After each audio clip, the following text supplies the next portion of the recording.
So here's the thing nobody tells you when you sign up to be a hull and plate tech on a Joint Fleet station. They tell you about the hours. They tell you about the smell, burnt coolant and ozone, and something sour that never really washes out of your coveralls. They tell you the alien crews won't talk to you, and that's fine. You're not there to talk. You're there to fix things and keep your head down.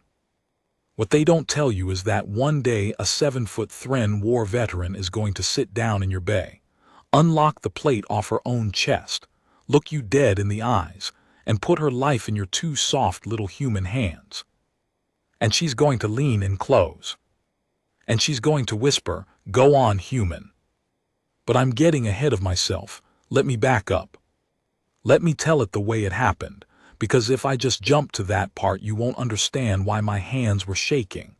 You won't understand what it cost her to say those 3 words. You won't understand anything. Give me a minute. This one still sits funny in my chest. My name's Aaron Renner. Most people just called me Ren. Still do, the ones who are left. Back then I was 34, which by human standards is nothing special and by galactic standards is basically an infant. We'd only been out among the big species for about a generation. Earth got picked up by the Accord late, and we came in at the bottom. No fleet worth mentioning, no fancy biology, no ancient history the others respected. We were the new kids, the soft ones, the ones who bruised. That's the word they used for us, bruised like fruit. I worked out of Repair Bay 9 on Cass Saren Station, a big ugly ring of a place orbiting a gas giant so far out that the local star was just a bright pin in the dark. Cass Saren was a crossroads. Fleets docked there to patch up, restock, trade, and get out. You got everybody through those bays. Long-limbed HFY traders with their glass eyes. Coilworms from the deep colonies who talked through vibration plates. And the Thren. The Thren were the ones everybody stepped aside for. You'd know it if you ever saw one. Tall, I mean genuinely tall, taller than any door was built for, so they duck by instinct. Skin like polished basalt, dark and faintly ridged, with these deep amber eyes that seemed to hold their own light. They moved slow, deliberate, not because they were weak, because they never ever needed to rush. When a Thren walked down the concourse, the crowd just opened, like water around a stone. They were a warrior people, old-school warrior, the kind that had rules about honor going back thousands of years before we crawled out of our own gravity well. And the thing about the Thren, the thing you had to understand, was the armor. To a Thren, armor wasn't equipment. It wasn't a jacket you put on. The chest plate especially, the one that sat over the heart, that was sacred. They bonded to it young, in some ceremony nobody outside their people ever saw. The plate grew with them, got fitted, refitted, marked with the history of every battle they survived. When a Thren died, the plate went back to their family. When a Thren was disgraced, the plate was taken, and that was worse than death, from what I heard. And nobody touched a Thren's chest plate. Nobody, not a friend, not a lover if they even had those. I never asked. Only a bonded armorer of their own kind could lay hands on it. Anybody else who tried, well, there were stories, ugly ones. So you can imagine how the whole thing started when she walked into Bay 9.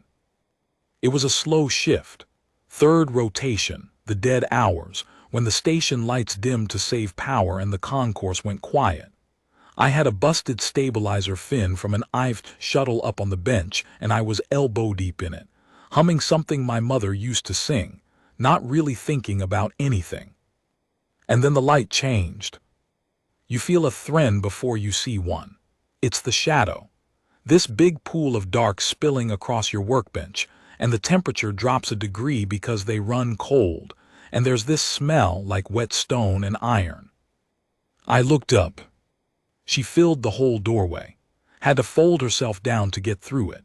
And the first thing I noticed, before her size, before the amber eyes, before anything, was that she was hurt. Thren don't show pain. That's a whole thing with them. They'd rather die than let you see it. But I'd been fixing broken things my whole life, and you learn to read a body the way you read a machine. The way she was holding her left side. the stiffness, the way her breath came shallow, careful, like each one had a cost. And the plate. Her chest plate was cracked. Not scratched, not dented. Cracked, a long jagged split running from her collar down past her sternum deep, with the edges pulled apart and something dark leaking from inside it. And I don't mean blood. I mean the plate itself was bleeding, this slow ooze of black-silver liquid that shimmered like mercury under the work lights. I didn't know yet what that meant, but I knew it was bad. You don't have to speak a language to understand something vital is coming apart. She stopped in front of my bench, looked down at me, and for a long moment neither of us said anything. Then she spoke. Her voice was low, gravel over water, and her accord standard was rough, like she didn't use it much. "You are the plate tech." Not a question, I nodded anyway. "Ren," I said, "yeah, what can I?" "You will repair this." And she reached up, and she started unlocking her chest plate.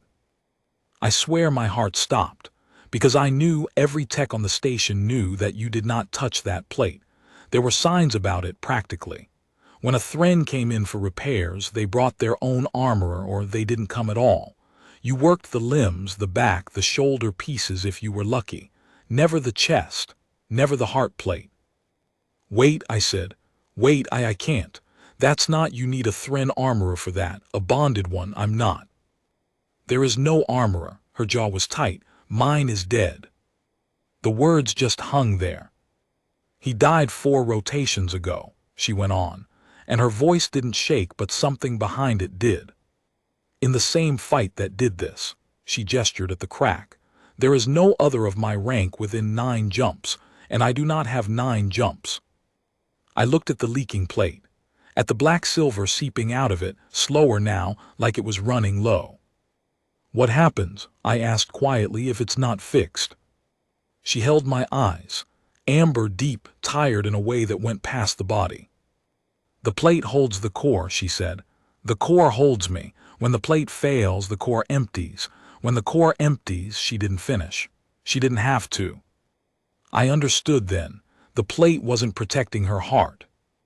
The plate was part of her heart.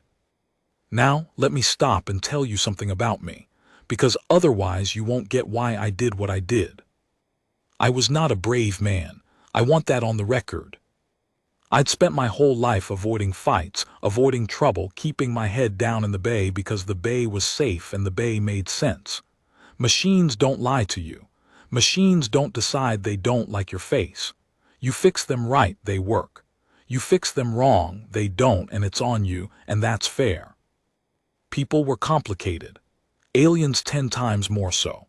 And a Thren war veteran, dying in my bay, asking me to do the one thing that could get a human executed on the spot if I did it wrong. Every cell in my body was screaming, "Call your supervisor. Call security. Call anyone. This is not your problem."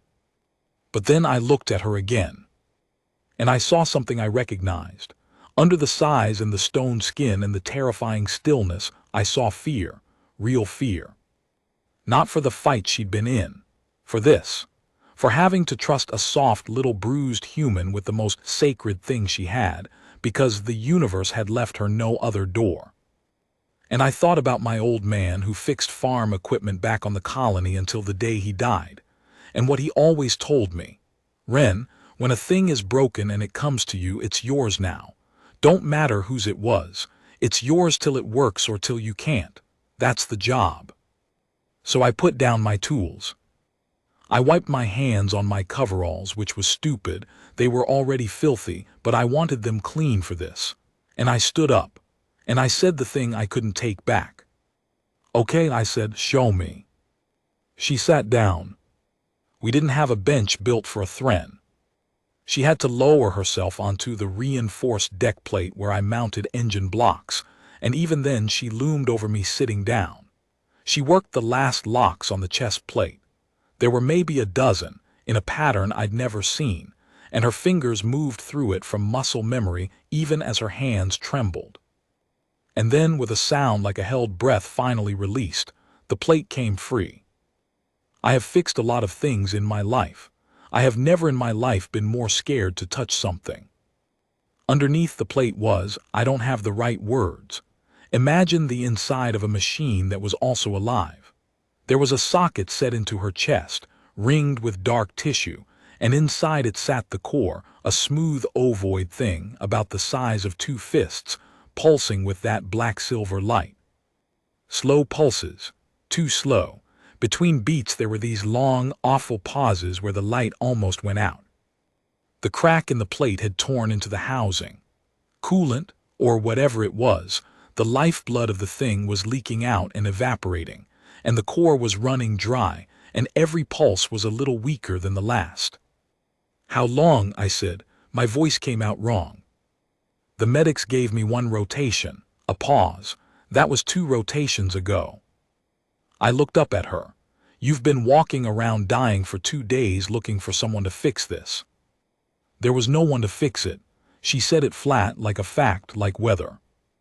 And that something in me broke a little.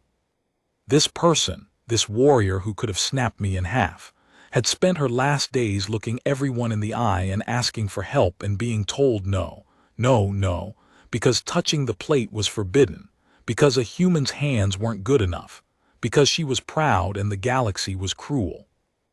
And she'd walked into Bay 9 at the dead hour, because I was the last door in the hallway. "I need you to hold still," I said. "Can you do that?" "I am Thren," she said, which I took to mean yes. "Here's the part where I have to make you understand the pressure, because otherwise the story's just a guy gluing a rock." That core was leaking from a fracture I could barely see, deep in the housing where the plate met her body. If I sealed it wrong, too much heat, too much pressure, the wrong material, it wouldn't just fail. It would fail fast and she'd be gone in seconds, and it would be my hands that did it. If I was too slow, the core dried out and she died anyway. If I so much as jostled the housing, the pain would be, she wouldn't scream. She'd never scream, but I might kill her with the shock of it. And I didn't know the material. I didn't know Thren plate alloy. Nobody outside their armorers did. It looked like nothing in my kit. So I asked her, because that's the other thing my old man taught me. When you don't know a machine, you ask the person who lives in it. "What's the plate made of?" I said. "What seals it? Talk me through it, because I've never touched this, and I am not going to guess with your life."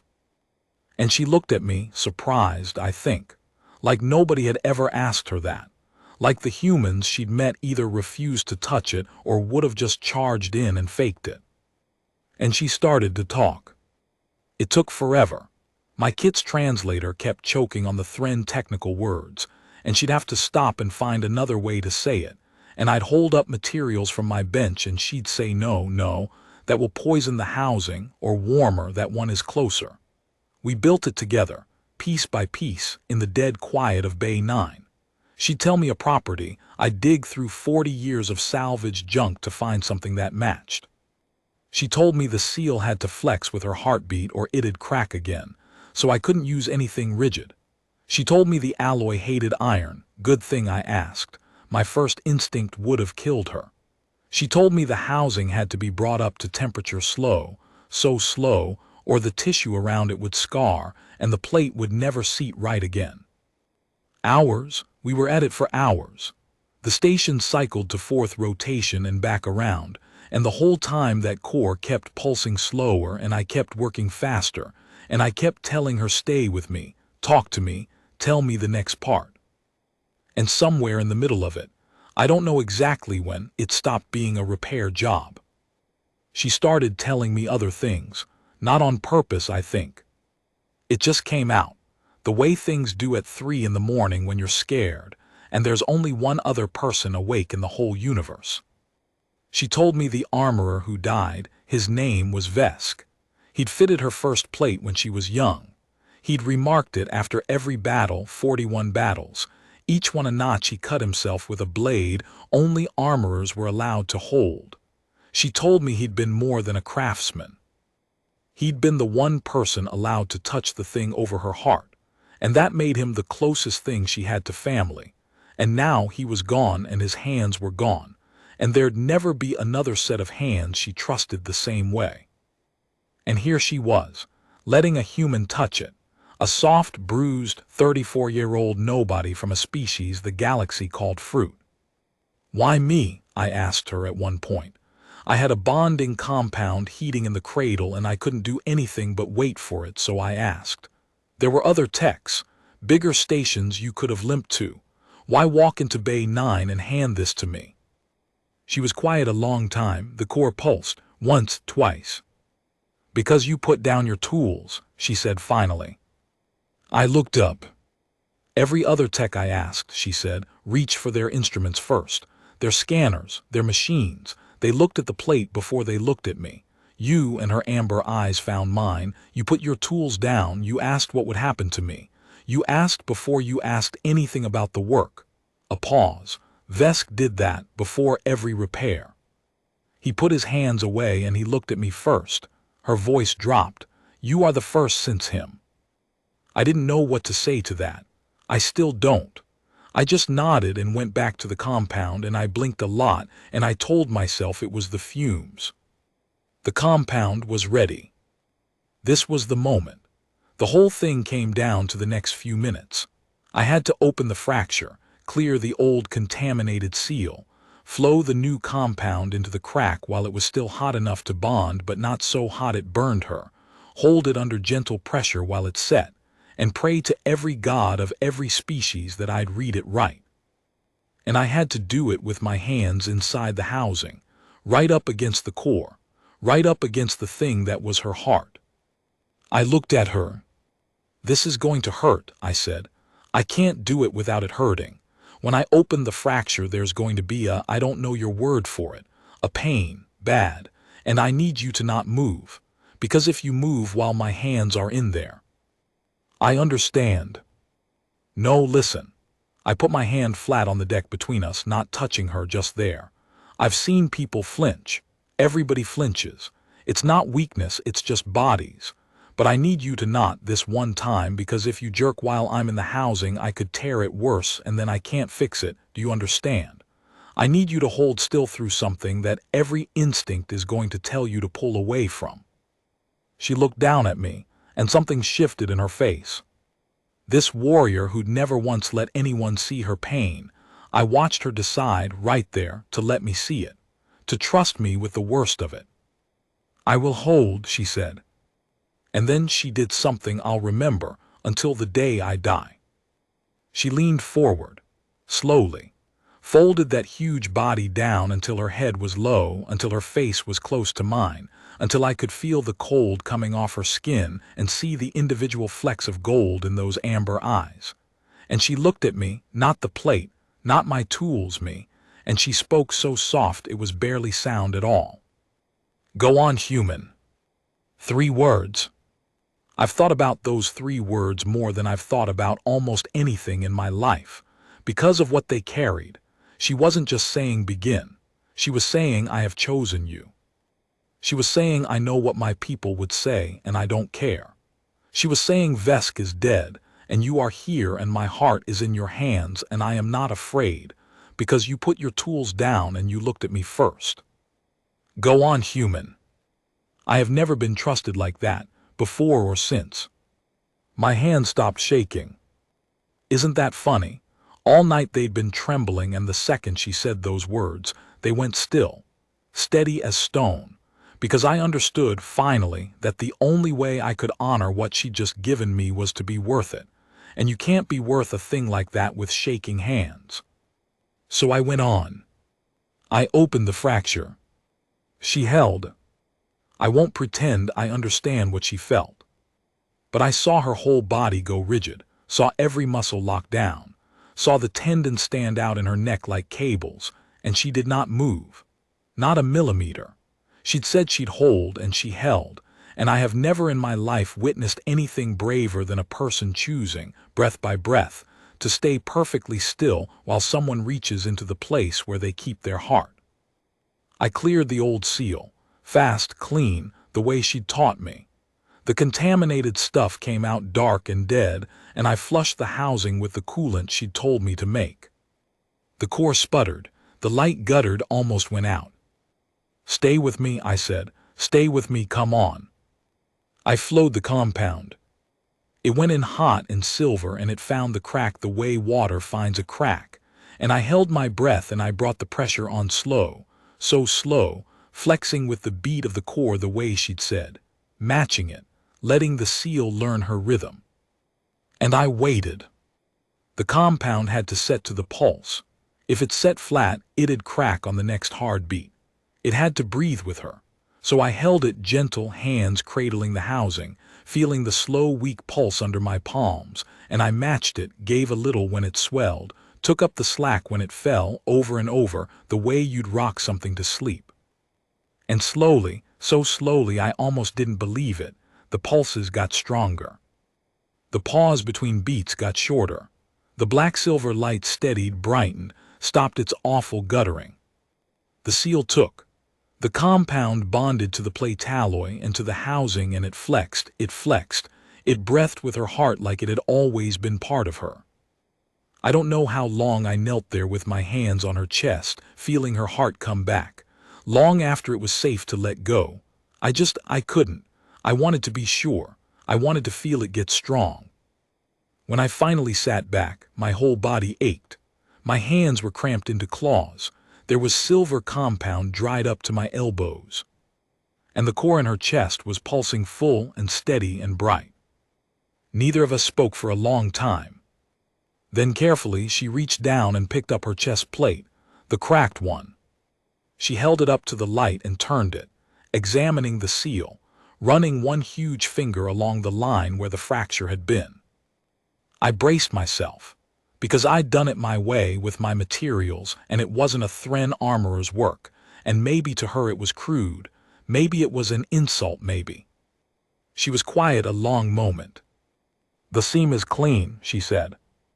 "I did my best, I know it's not." "The seam is clean," she said again, firmer, and looked at me. "Vesk's seams were clean. Sloppy work on a heart plate is how a warrior dies in the field. His were always clean." A pause. Something moved through her face that I can only call grief, and next to it something gentler. "Yours are clean, human." And then she did the thing that I think about even more than the whisper. She fitted the plate back over her chest, locked it, all 12 locks, the pattern flowing under her fingers. And then she reached to the shoulder of the plate, to a smooth spot near the top, above all the battle notches, and with one claw she cut a small mark into the metal. A single line, deliberate, the way Vesk used to. "What's that?" I asked. "An armorer's mark," she said. "It records who last worked the plate." She looked at me, and I swear to you there was the ghost of something like a smile in those amber eyes, if Thren smiled, which I'm still not sure about. It is customary to record the armorer's name. I stared at the little line she'd cut, realized what she was telling me. "You put my name on it," I said. "I put your name on it. But I'm not, humans aren't. I'm not a bonded armorer, I'm not even." "You are now," she said simply. "I have decided. I'm the one whose heart it is. I decide who is worthy to have touched it." She rose to her feet, unfolding to her full towering height, and for the first time all night she stood without holding her side, without the shallow, careful breathing whole. "The plate says a human named Ren kept me alive when my own people turned me away at every door. Let them read it. Let them argue with the plate." I didn't have any words. I just sat there on the deck, wrung out, filthy, staring up at her. "There is one more custom," she said. "Yeah. When an armorer completes a heart repair, the warrior gives their name, their true name. Not the war name, not the rank." She looked down at me, and the amber eyes were steady. "Vesk knew mine. No one else living does. Now you will." And she told me her name. I'm not going to tell it to you. Some things you keep. It's the one thing she gave me that's just mine, and I'm not putting it in a story. But I'll tell you, it was soft. It was a soft name, for someone so hard, and it fit her better than any war name ever could. And when she said it, it was the closest I've ever come to understanding what it meant to be trusted completely by another living thing. Word got around, of course. It always does on a station.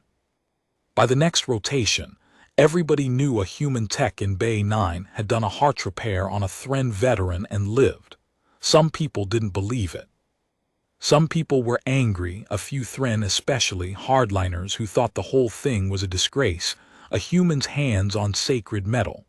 There was noise about it for a while, grumbling, a couple of ugly looks in the concourse.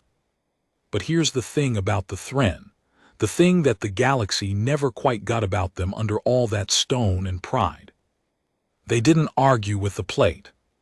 Because the mark was there. My name, cut into the shoulder of a heart plate by the warrior herself, above 41 battle notches. And to a Thren, that mark wasn't opinion. It was law. She decided I was worthy, and it was her heart, and that was the end of it. Whatever anyone thought about humans, whatever they thought about soft, bruised fruit people from the new little world, the plate said otherwise, and the plate didn't lie. She left Cass Saren about a week later. Her fleet moved on, they always do.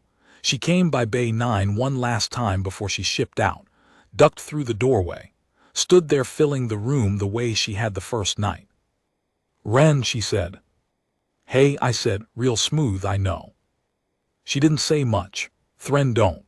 She looked at the bay, at my bench, at the busted IVT stabilizer fin I'd finally gotten around to finishing. And then she reached up to her chest plate to a spot near the new seam, and she pressed her palm flat against it, over the seal, over the place my hands had been. "It holds," she said. "Good," I said, my voice cracked a little. "That's good." "It holds because a human made it hold." She let her hand drop. "I will not forget it. My people do not forget a mark." She paused at the doorway, ducked to leave, and then stopped. Looked back at me over her shoulder, amber eyes catching the low light. "You put your tools down," she said quietly. "Remember that you did that. Whatever else the galaxy tells you your kind is, remember that when it mattered, a human put his tools down and looked at me first." And then she was gone. I stayed on Cass Saren another 6 years. Fixed a lot of things. Never fixed anything like that again. But something changed after that night, and it wasn't just me. Thren started coming to Bay 9. Not many, they're a private people, but the ones who'd heard the story. They'd come in with a cracked shoulder piece or a bent gauntlet, things they never used to trust an outsider with, and they'd sit down across from me and they'd wait. And I learned real quick that the first thing you did with a Thren, before the scanner, before the tools, before anything, was you put your hands away, and you looked at them, and you asked what would happen to them if the repair went wrong. Every time something in them would settle, because they knew that story. They knew what it meant. And I understood slowly over years that she hadn't just let me fix her plate that night. She taught me the whole thing, right there in the dead hour. Talking me through the alloy and the seal and the heartbeat, she was fitting me for a job I didn't know existed. She'd made a human into an armorer, on a station in the dark, out of nothing but need and trust and 3 soft words. "Go on, human." I've been retired a long while now. My hands aren't steady anymore, old techs. We all end up the same. The tremor comes for everyone eventually. But sometimes at night, I hold them up in the dark and I remember how they went still. That one time, when it mattered, when a warrior folded herself down close and put her life in my palms, and I understood all at once that the only way to be worth a thing like that was to stop shaking and be worth it. People ask me, the young ones, when they hear I worked the Thren plates, they ask what it was like, what she was like. And I never really know how to answer because they want a story about aliens and I don't have one. I only have a story about being trusted. So I tell them this. I tell them that the biggest, hardest, proudest creature I ever met in my whole life was also the most afraid I ever saw anyone be. Afraid the way you only get when you love your life, and you might be about to lose it, and there's nobody left who's allowed to save you. And I tell them she saved herself, really, by being brave enough to trust a soft little nobody who put his tools down. And I tell them that's the whole secret, if there even is one. Not the alloy, not the seal, not the steady hands. You put your tools down. You look at them first. You let them lean in close and whisper, "Go on," and then, "God help you, you be worth it." That's the job. That was always the job.